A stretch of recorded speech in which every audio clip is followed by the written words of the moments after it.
A lament is a prayer in pain that leads to trust. Laments are more than merely the expression of sorrow. The goal of biblical lament is to commit oneself to hoping in God and believing God's promises. Notice I didn't say God, I said God's promises. It's a faithful and godly response to pain, suffering, and injustice. So this is my practice for the week, and I'm calling it a good lament.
Thank you, Michael. It had a minor chord in it, but it was a happy minor chord. So minor blues can be happy as well as funereal. So I'm sure, yeah, we talked about that going back and forth this week, and one thing I enjoy is our give and take as we develop the music and the core message. Good morning. Good morning. My name is Paul Dalzell, and I am the worship coordinator of this, the Unitarian Universalist Congregation of Charleston. Thank you for joining us today. Welcome all of you, our members, our friends, and if this is your first time here, we welcome you and thank you for being here. You came here looking for something this morning. Might have been a connection with others, a community, a place to ground yourself, inspiration, or refuge from a world gone mad. Whatever brought you here, we are glad it did. Here you will find a community of people, all very different, yet all united in the shared values of justice, equity, transformation, pluralism, interdependence, and generosity, all with love at the center, who may help you find what you are looking for this morning, and I hope in your lives, many of us have found just that here in Unitarian Universalism. As Unitarian minister Reverend James Freeman Clarke said in 1866, we think it is possible to have a church and even a denomination organized not on a creed, but on a purpose of working together. Suppose the condition of membership was the desire and intention of getting good and doing good. Please join us in singing our welcome song. We sing it twice, and if you feel comfortable doing so, greet those around you with a smile, a nod, or a hello. The words are in your order of service and on the screen. Whoever you are, we welcome you. Wherever you come from, we welcome you. Whomever you love, we welcome you. Whoever you are, we welcome you. Wherever you come from, we welcome you. Whomever you love. We welcome you, whether you're well or sick. Please do check your insert for goings on here at UUC this coming week and in the near future.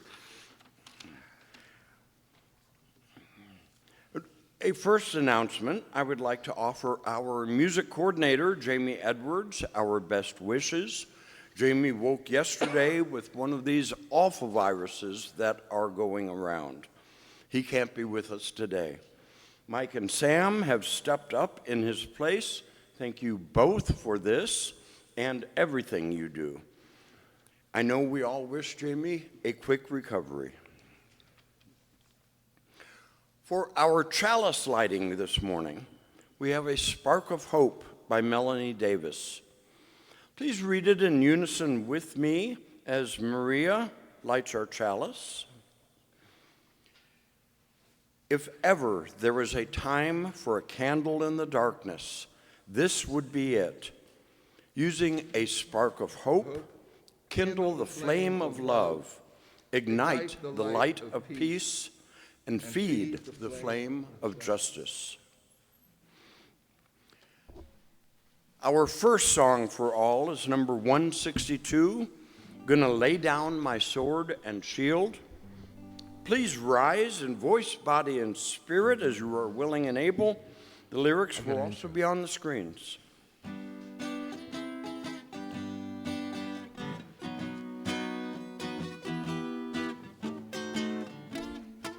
Let's do that again.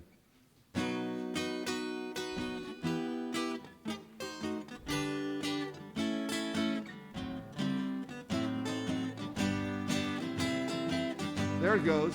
I'm gonna lay down my sword and shield down by the riverside, down by the riverside, down by the riverside. I'm gonna lay down my sword and shield down by the riverside. I ain't gonna war no more. I ain't gonna study war no more. I ain't gonna study war no more. Ain't gonna study war no more. No, no, I ain't gonna study war no more. I ain't gonna study war no more. I ain't gonna war no more. I'm gonna lay down my burden down by the riverside, down by the riverside, down by the riverside. I'm gonna lay down my burden down by the riverside. Gonna study war no more. I ain't gonna study war no more. No, I ain't gonna study war no more. I ain't gonna study war no more. Ain't gonna study war no more. Ain't gonna study. I ain't saying war no more.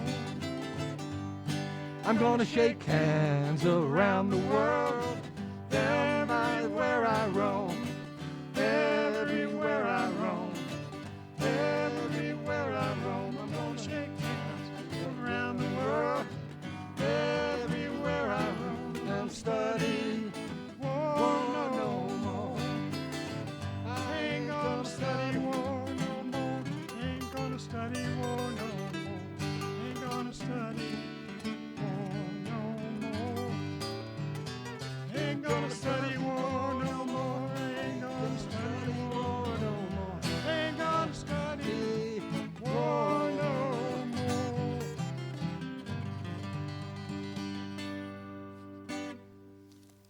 Thank you. We come to this sanctuary, whether in person or virtually, to connect with our community, sharing our joys, our celebrations, our sorrows, our concerns, our peace, and our needs helps our community become closer and stronger. And that is the community we all need in these times. We do have some joys and concerns. We have joy, Chris Higgins, for helping mounting a microwave oven, someone wrote. And Congress reversed cuts to NOAA and NASA and other climate-related federal agencies. The Citizens Climate Lobby helped. Yay. Also, joy for solidarity. I am impressed by the organizational abilities of our community members here in West Virginia. From SOAR's Mutual Aid Fair to the Rapid Response Group I'm honored to be a part of, mostly women are handling the leadership of those who are working on the side of justice. We have concerns, sorrows. John, a familiar face and friend of the Edgewood neighborhood. You often saw him at the foot of Edgewood Drive asking for help. He has passed away. Austin Stone has the flu. It's making Sarah's life kind of miserable too. And asking for help to give me the courage to stop smoking starting Monday, to make changes in my life. That's from Maria. All right. Yeah. Personal sorrows. ICE, Border Patrol, state, sheriffs, and some local police are continuing to conduct raids throughout West Virginia. They have been focusing on the Kanawha Valley this week. I took part in a rapid response showing at a raid in Nitro at the Rio Grande restaurant on Friday. They took 8 people, including one pregnant young woman, away in handcuffs. These were not murderers and rapists. They were restaurant workers. ICE, with the aid of St. Albans and Nitro police, came in through the roof, which they also entered and trashed the owner's home, which is right behind the restaurant. I saw broken bedroom doors, trashed rooms, and destroyed belongings. We talked to the owner and a couple of workers who were not kidnapped. One young woman in her early 20s was clearly traumatized.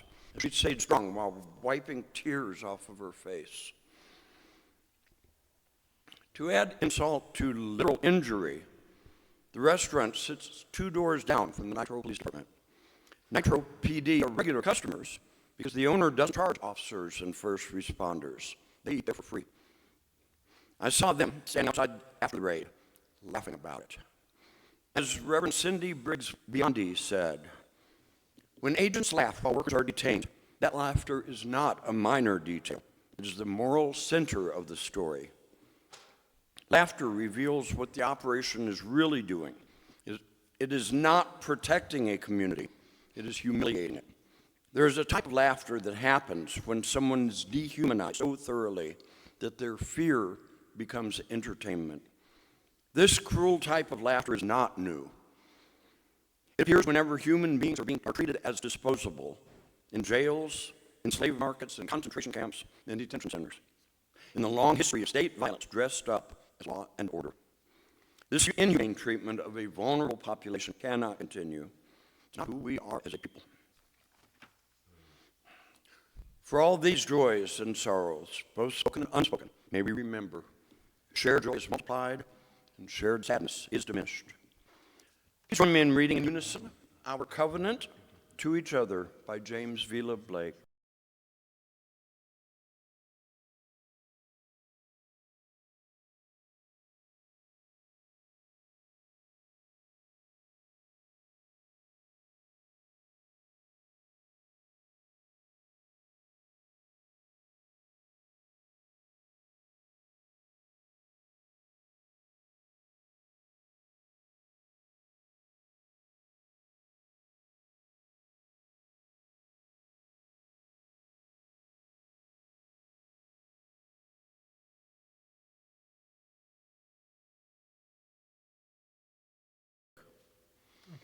Love is the spirit of our faith, and service its law.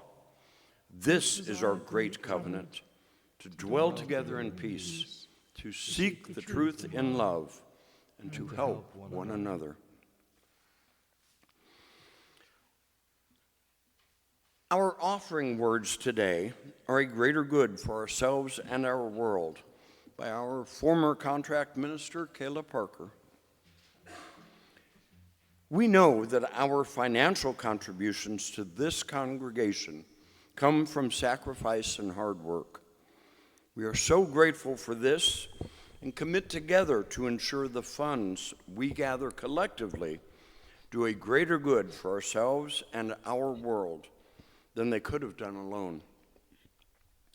May there be an offering to sustain and grow the life and mission of this congregation. May we give in love and hope. For our offertory today, we have Hate's Too Heavy a Burden by Ron Soul, performed by Sam Hickman. Ron's co-writer is John Wickstrom. Sorry I didn't get his name in there, but they wrote this song after the death of John Lewis, who was on the Edmund Pettus Bridge in Selma with Martin Luther King. And Ron was there too, right? No, I don't No? think so. Hates. Oh, okay. Starts with the chorus.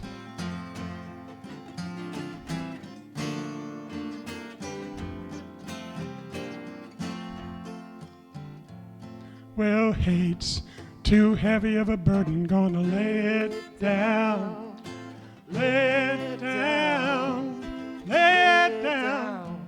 Oh, hate's too heavy of a burden, gonna lay it down, gonna lay that burden down.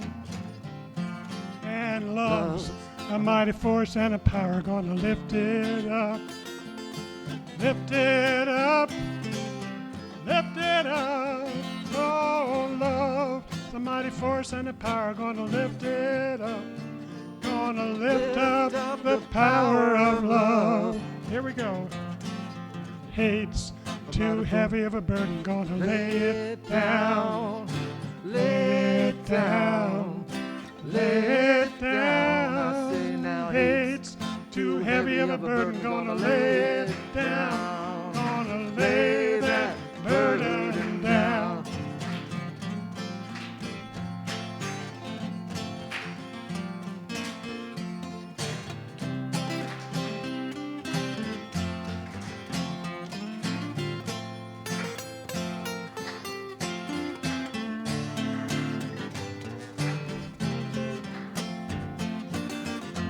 Got to make some good trouble. John Lewis showed us how.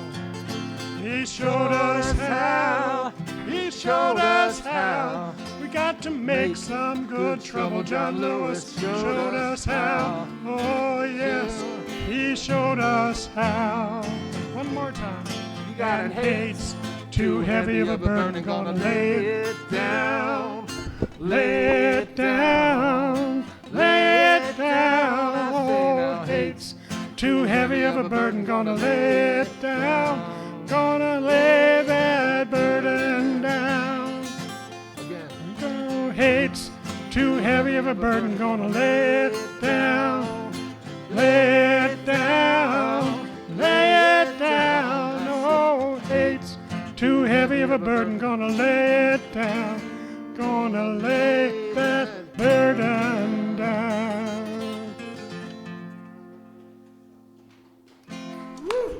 All right. Thanks, Sam. Thank you.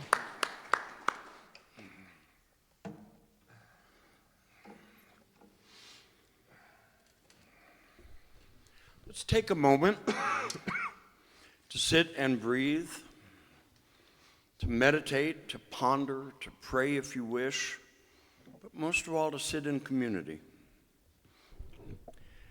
We are saddened to learn that UU minister Reverend Meg Barnhouse has died. Her ministry shaped generations of Unitarian Universalists and her influence continues through the communities she served and the people she taught, mentored, and inspired. Although this has nothing to do with Reverend King, I did want to take a few moments to honor Meg's passing. One way her legacy lives on is through her writing. In Good Fortunes, Meg reflects on how small imaginative shifts in perspective can change how we experience our days. Here's an excerpt from that. If I owned a fortune cookie company, I would make the fortunes so that people's perspectives would shift after their meal. I might put in something like, "You will see 3 beautiful things tomorrow." Then the whole next day, the person would have their eyes open, looking for beauty. Maybe I would write, 7 people love you madly. What would that make of your next several days? You would look at each of your friends with a secret smile. Are you one of them? I knew you liked me fine, but do you love me madly? How about this one? You will figure something out 2 days from now. Or, they appreciate what you did. I would love to get a fortune that says, don't try to improve yourself tomorrow. Tell me that wouldn't make you laugh out loud. What would it do to your perspective if you read, the next 2 years are just for fun? Our meditation today is another piece by Reverend Barnhouse, The Stretcher and the Swan. Please relax in your chairs, square your shoulders. Feel free to close your eyes or unfocus them or gaze into our chalice flame. Breathe. Breathe in through your nose and out through your mouth. Settle into this moment, this space.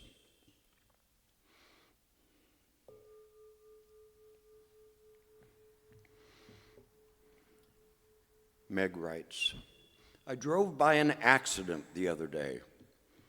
Emergency services were putting a woman on a stretcher. They were tender, attentive, capable. She was being taken care of. Traffic was directed competently around the wreck. It would be cleaned up, hauled away, taken care of. A fire truck was parked beside the ambulance, its chunky lights flashing, standing by in case a fire happened, so they could take care of it. This was one well taken care of situation. I wanted to be on that stretcher. I wanted calm and capable people to take care of everything. It looked restful. I was tired. I was the kind of tired you get at the end of a month-long project. I had pushed through to the finish, and I'd made 7 mistakes along the way, but the thing was done. I was the kind of tired you get when you have 10 different people feeling in their heart you should have done it differently, their way. I was the kind of tired you get when your house is messy, your grass is too long, your car is cluttered, and your gas tank is empty, along with your bank account. A tiny piece of me thought it would be restful to lie down on clean sheets, be fussed over in a clean hospital room, have people bring Jell-O and chicken broth and straws that bend.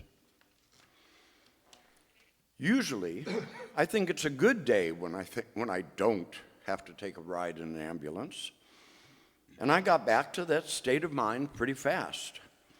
Anyway, I talked to a friend of mine who used to work in an emergency room, and she said that what happens when you come in is that fast-moving people with big scissors cut off all your clothes. Didn't sound very restful. She suggested I pay for a day at a spa where helpful, calm people would fuss over me all day long. I'd rest, but no one would cut off my clothes with scissors. It would be cheaper than a hospital stay, and I could drive myself home afterwards. I know now that when I have a stretcher day, when being helpless looks good to me, I just need to rest. How did I get to be a grown-up and not know that I needed to rest sometimes? Resting used to sound weak to me. I used to work sick. Well, I still do that. I used to have 2 speeds, 100 miles an hour and full stop. Crash. I thought I was supposed to go and go at full speed until I couldn't go any longer, and then I slept. Then I'd wake up and start again. As I get older, I'm adding more years. I have slow now, some days. One of my holy books, the I Ching, talks about the wisdom of not doing. I get tired when I forget and act like I'm the source of my energy, my love, my creativity. I'm the one who sustains my friends, who gets things done, who works things out. The poet Rilke wrote about a swan and how awkwardly he moves on the ground. His bearing changes once he lowers himself into the water, which flows joyfully beneath him, while the swan, unmoving and marvelously calm, is pleased to be carried, each moment more fully grown, more like a king, further and further on. I'm experimenting with letting go, allowing wave after wave to hold me up, to move me along. May I be granted the wisdom to know when to paddle my feet.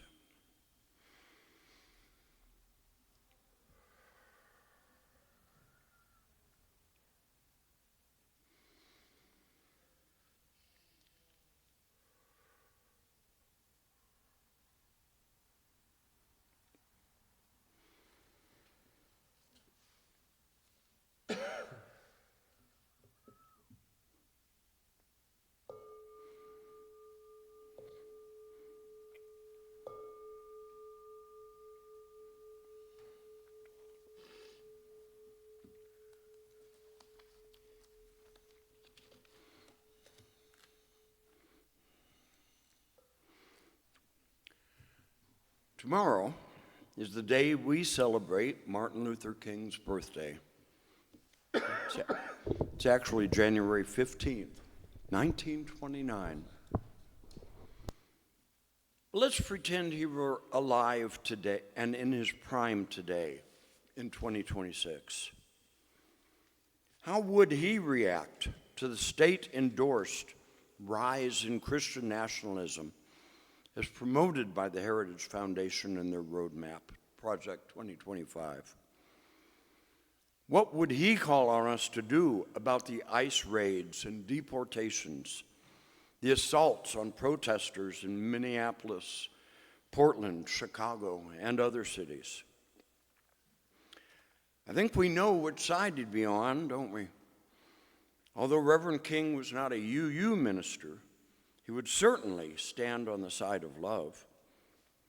I think we can rest assured of that. But we must remember something essential. When Martin Luther King Jr. was alive, he was not widely admired. He was not safe. He was not convenient.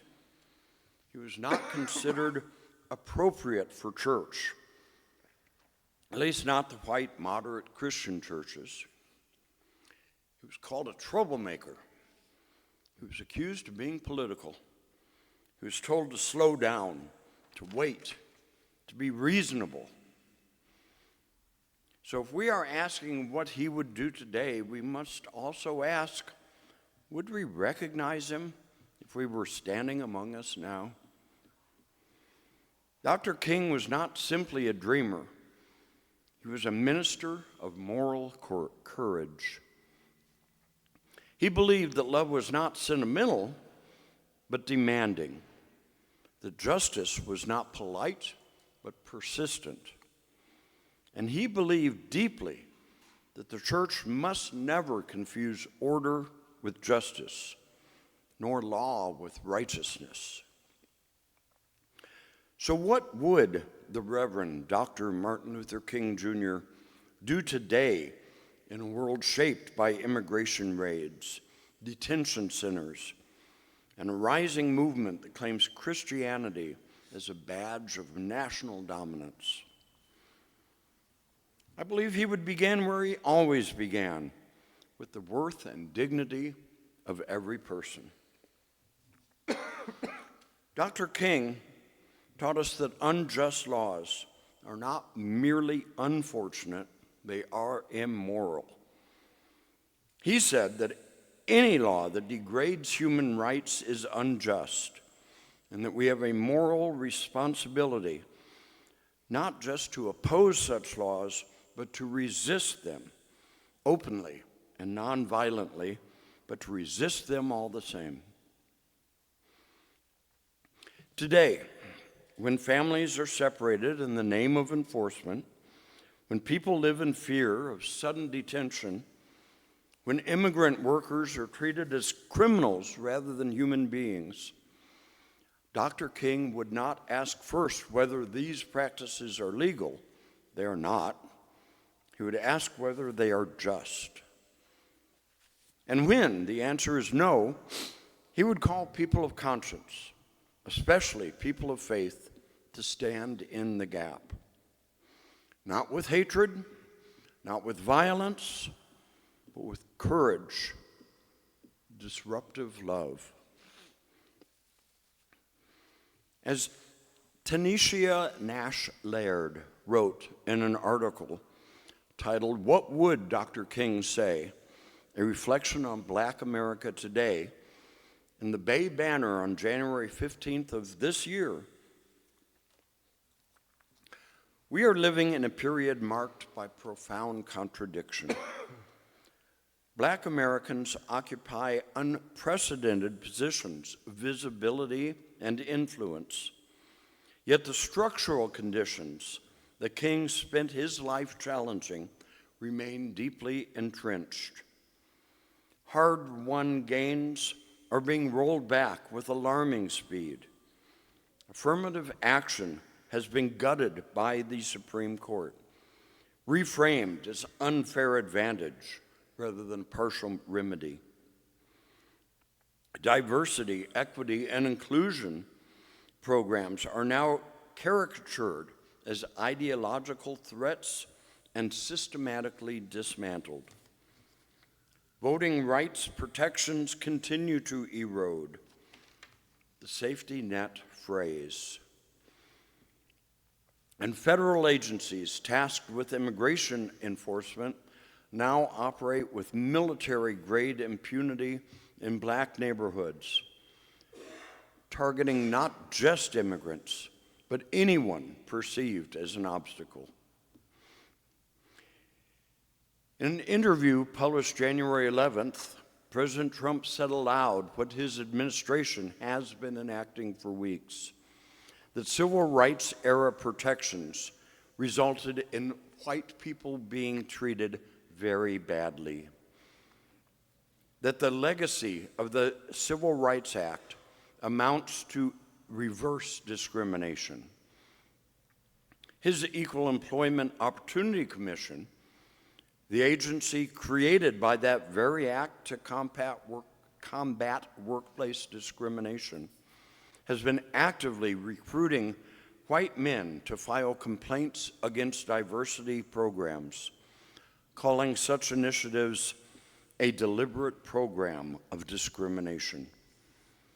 The ideology driving the rollbacks is no longer subtext, it is policy, stated plainly. If King were alive today, I hope he would remind us that, first, that none of this is accidental. King was clear, especially in the final years of his life, that racism was not merely a matter of personal prejudice, but a deeply embedded system of political and economic power. The backlash against affirmative action and DEI initiatives is not surprising. These policies, limited as they are, represent an acknowledgement that inequality is not simply the result of individual failure. Their dismantling signals a broader refusal to reckon with history or responsibility. I would hope King would address the treatment of dissent in our time. Nonviolent resistance was not, for King, a passive or polite act. It was a deliberate confrontation designed to expose injustice and force moral reckoning. That peaceful protest is now met with militarized force, mass arrests, surveillance, and even lethal violence would not surprise him. He experienced it firsthand in Birmingham, Selma, Chicago, and Memphis. What might alarm him is how quickly such repression is normalized and how often it is justified in the language of public safety or national security. I would hope King would say that when peaceful protest is criminalized, when legal observers are endangered, when bearing witness becomes grounds for state violence, the problem is not the protest, but the society it threatens to expose. As Unitarian Universalists, we do not all share the same theology, but we share something just as powerful, a commitment to conscience over conformity, love over fear, and justice over comfort. We must also remember that to decide not to decide or act, it is in itself a decision on social justice work. William Gardner states, finally, the idea that the church should take no position on moral issues seems to be self-contradictory, for taking no action is in itself a form of action. This was clearly shown in the case of the German churches that did not speak out against Hitler as he rose to power. This unwillingness to speak out led to terrible consequences for millions of people across the world. The result of not taking a position on issues is to support the status quo. Not to decide is to decide. Dr. King once said, the greatest stumbling block to justice was not extremism, but the white moderate, those who preferred a negative peace without tension to a positive peace with justice. Today, that warning still echoes. He would ask us, are we more concerned with civility than with compassion? Are we more afraid of disruption than of injustice? Are we willing to be uncomfortable for the sake of our neighbors? Can we acknowledge that those immigrant neighbors of ours are only the first casualties in this fascist takeover of our nation? Because please believe the goal is to stifle dissent, to make us fearful of speaking up. ICE is not just kidnapping black and brown people. They are also shooting those who protest in the head with pepper balls and real bullets. They have used chemical irritants like pepper spray against judges' orders to try to disperse crowds and even outside schools with no regards for who gets caught in the noxious fumes. Many believe they are doing these things to prompt people to stand up and speak out against the government so that they can claim this is an uprising and then invoke the insurrection clause, declaring martial law. This strategy is outlined in the Heritage Foundation's Project 2025. And speaking of the Heritage Foundation and Project 2025, what of Christian nationalism? Dr. King was a Christian minister, but that is precisely why he would oppose it. Because Dr. King believed that faith loses its soul the moment it seeks domination rather than transformation. He warned against a church that aligns itself with the powers of the state rather than the suffering of the people. He lamented a religion that blesses injustice with silence, or worse, with Scripture. Christian nationalism claims that God belongs to one nation, one culture, one people. Dr. King proclaimed a God who sides with the oppressed, who transcends borders, who judges nations, not by their power, but by their compassion. He did not preach a God of walls. He preached a God of bridges. In an article from Stanford University's the Martin Luther King Jr. Research and Education Institute about Dr. King's views on nationalism, it states, Martin Luther King often criticized nationalism, whether in the guise of Adolf Hitler's tyranny or Senator Joseph McCarthy's attacks against un-American activities. In 1953, when King was still in graduate school, he preached a sermon against nationalism, saying, one cannot worship this false god of nationalism and the God of Christianity at the same time. Throughout his life, King wrestled with the religious and moral meaning of nationalism. King believed that Christianity championed internationalism, describing a truth for all men, not some and not some white and not some black, not some yellow and not some brown, but all flesh shall see it together. Notes from his readings of Isaiah, Jeremiah, Ezra, and other biblical verses show that he interpreted passages to refute nationalistic teachings and to demonstrate that God's house is to be a house of prayer for all people. King's internationalism did not preclude loving one's own country, however, and he felt that no other nation can mean to us what our nation means. But King thought loving one's nation need not turn into chauvinism and isolationism.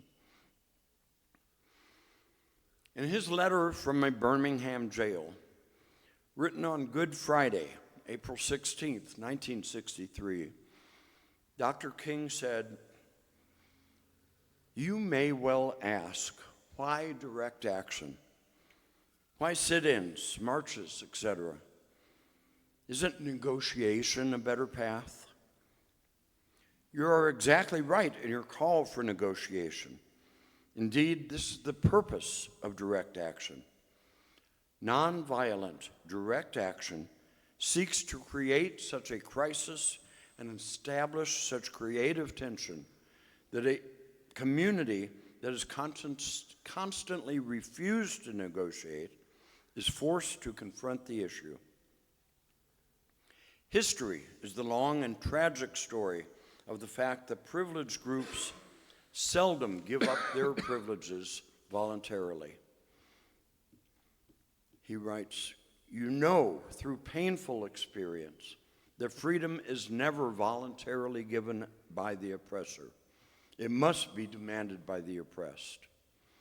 I must confess that over the past few years, I have been gravely disappointed with the white moderate.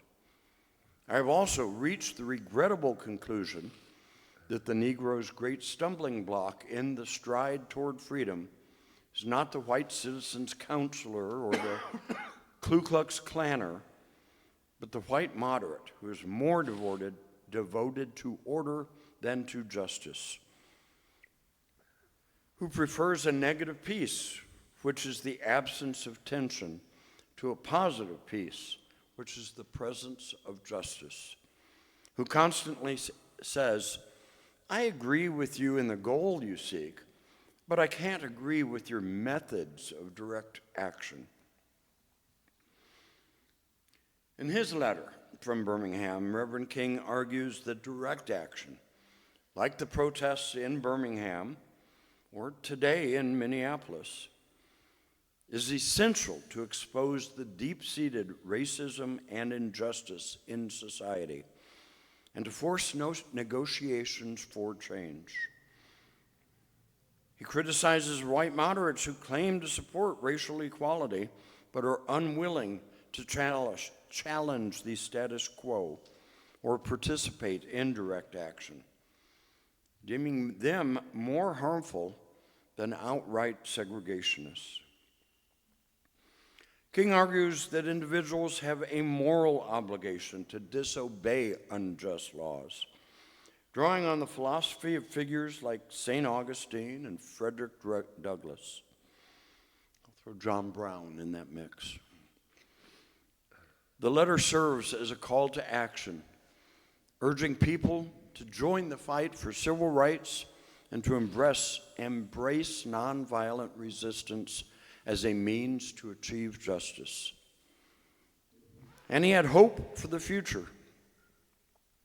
Despite the challenges and criticism, King expresses hope that African Americans, indeed all Americans, will eventually achieve freedom and equality, drawing strength from the struggle and the support of those who believe in justice. If Dr. King were alive today, he would not be calling us to be heroes. However, he would ask us to stand up, to stand and march with him. He would be calling us to be faithful, faithful enough to resist dehumanization whenever it appears, faithful enough to challenge religion and the government when they become a tool of exclusion, faithful enough to believe that nonviolent love is still the most powerful force for change the world has ever known, and faithful enough to remember that the arc of the moral universe does not bend itself. It bends because people, imperfect, frightened, determined people, put their hands upon it. May we be those people. May we choose courage over comfort, justice over silence, love over fear. Thank you.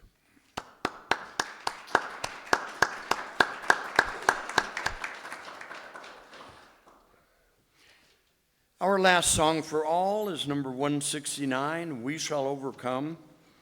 Please, once again, rise in voice, body, or spirit as you are willing and able. It's in C, right? Yeah.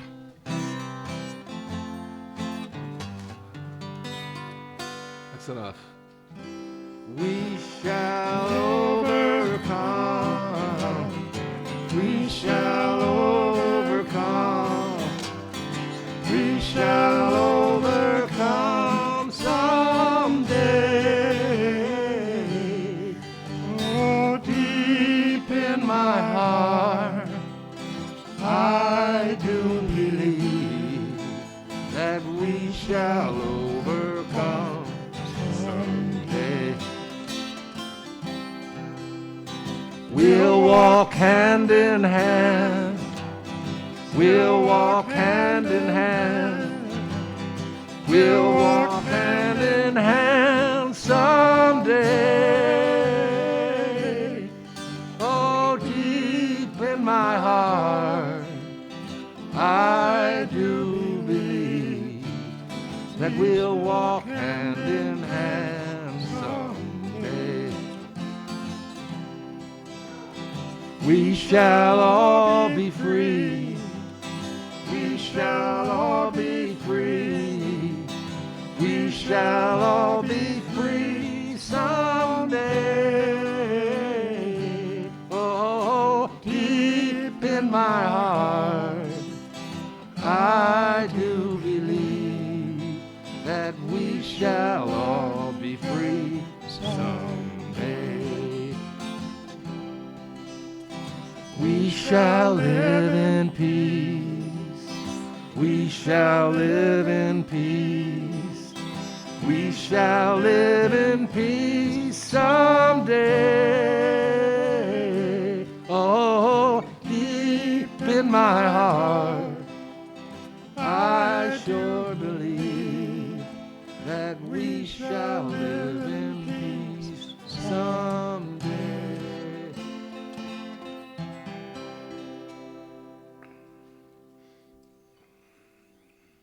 Thank you.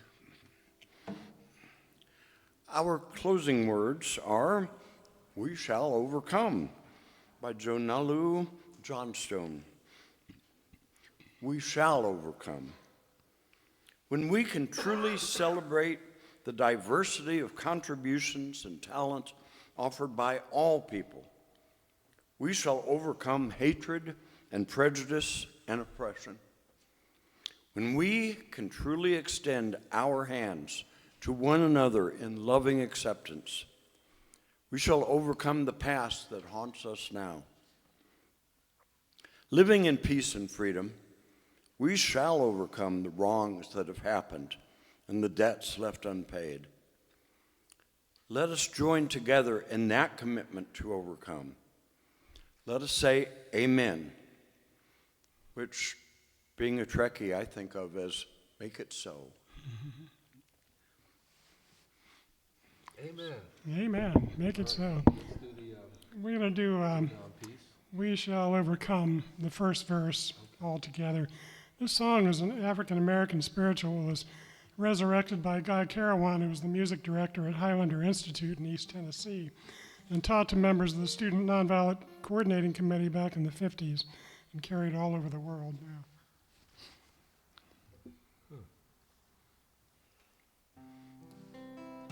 Sing it with us. We shall overcome. We shall overcome. We shall overcome someday.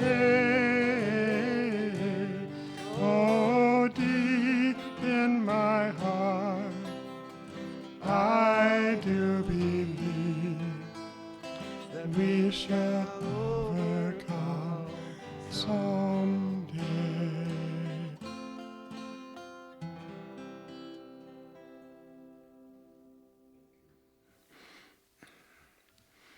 Let's sing our recessional together as I extinguish the chalice, ending our time of worship together. Go now in peace, go now in peace.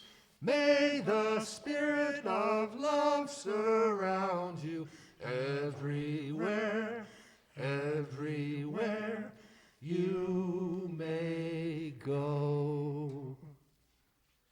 Thank you for sharing this time. Thank you, Paul.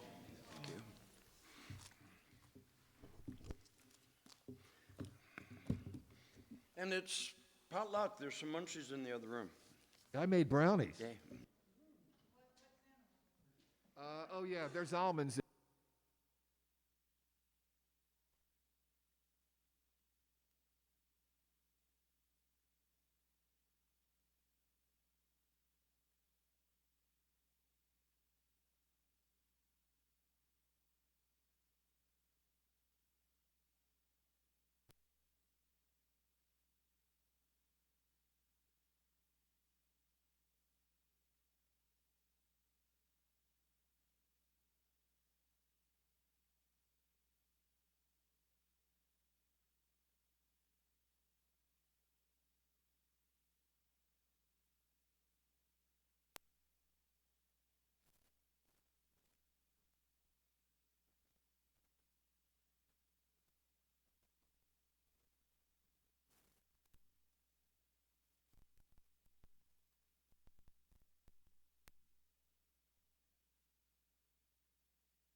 One.